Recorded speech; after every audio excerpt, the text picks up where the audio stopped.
my first interview with another survivor, Kesha McDermott. She found me trying to break into a Nuka-Cola machine and, showed me a different way. So, Kesha, can you tell us a bit about how we can make sure our water is safe for drinking? Try to keep it to the basics for training purposes.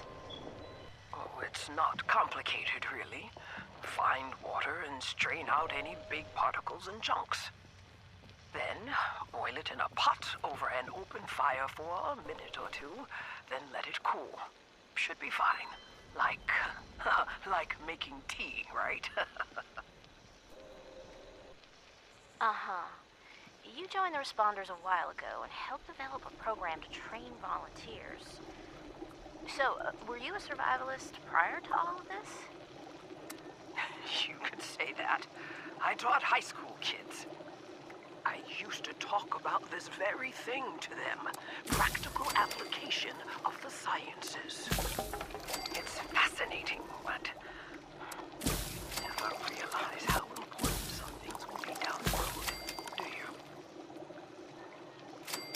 I guess not. So if we were students of yours, what would you tell us about the world now? How can we survive? That's a good question, Dasa. Well, I would tell you all to remain calm and focus on surviving. The first thing you need to do is get yourself some clean drinking water. It's likely all you'll find is dirty water, but that's okay. We can fix it.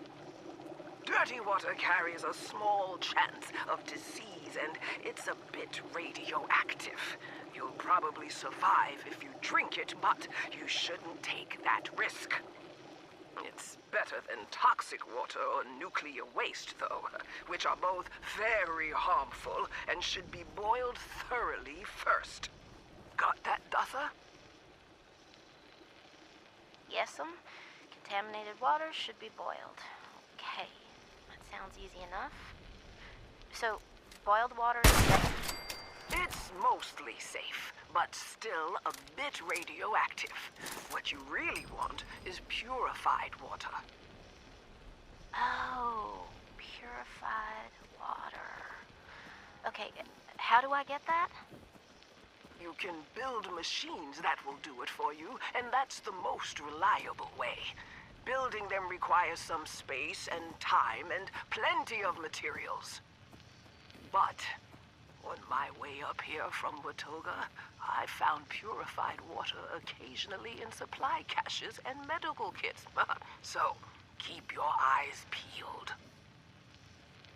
If I boil water, and that's mostly safe, aside from a teensy bit of radiation, what about tea? Most folks around here are tea drinkers, as you know. I recall many a night sipping tea on the stoop, watching lightning bugs, and reading a book in peace and quiet. Tell me that's still okay, Kesha? Oh, bless your heart. It's probably as good as boiled water anyway. Maybe even better if you add anything medicinal to it. Some survivors add all sorts of flowers and herbs to boiled water, and they swear by it. Personally, I stick with purified water. To each their own. Okay, got it. Switching tracks a bit. I know you're awfully busy with your latest research in Flatwoods. Can you explain that a bit? Of course! I'm testing local, natural water over time in Appalachia. Gathering data, monitoring the radiation and contamination levels, all of that. I analyze the data in my lab to look for long-term trends and use those trends to determine how we can use the water right now. We use the water for more than just drinking, you know. It feeds our plants, which feed our animals, so we need to know how things are changing. You got a lot of work cut out for you. I'm glad you joined the responders. That data sounds invaluable. It is. I've integrated the data collection and research into the Responders Survivors Volunteer Program as well. I am still a teacher, after all. Wow. And there you have it, folks.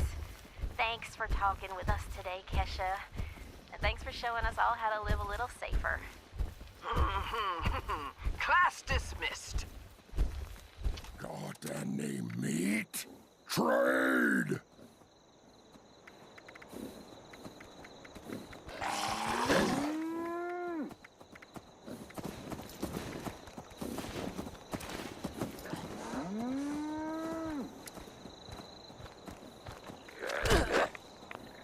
Run! Run away!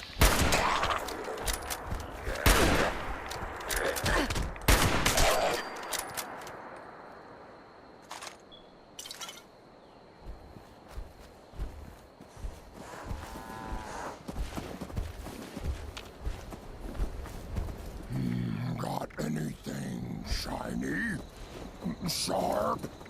Made of metal?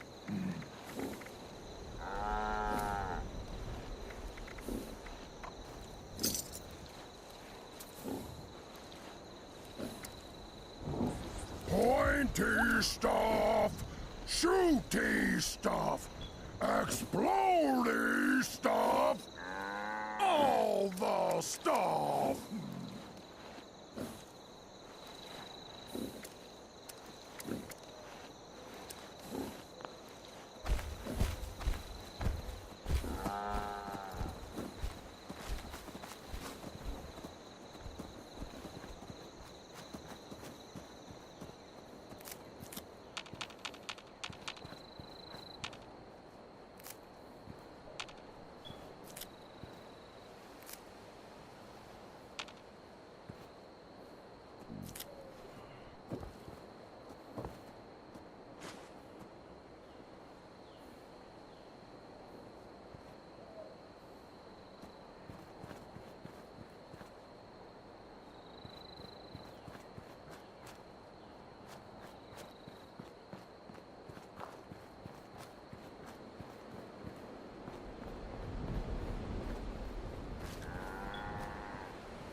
Reverend Delbert Winters here, born and raised in this very town.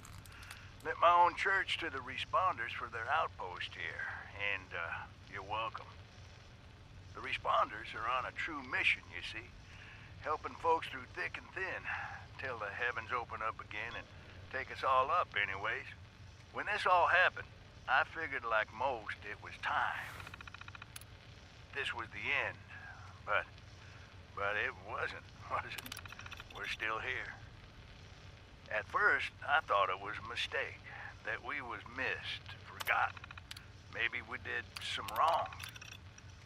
Didn't give enough to charity, maybe. Didn't praise his name, even in the worst of times. Maybe thought some things that ought not to been thought. So I asked him. I asked how. Why? I fought your wars on Earth.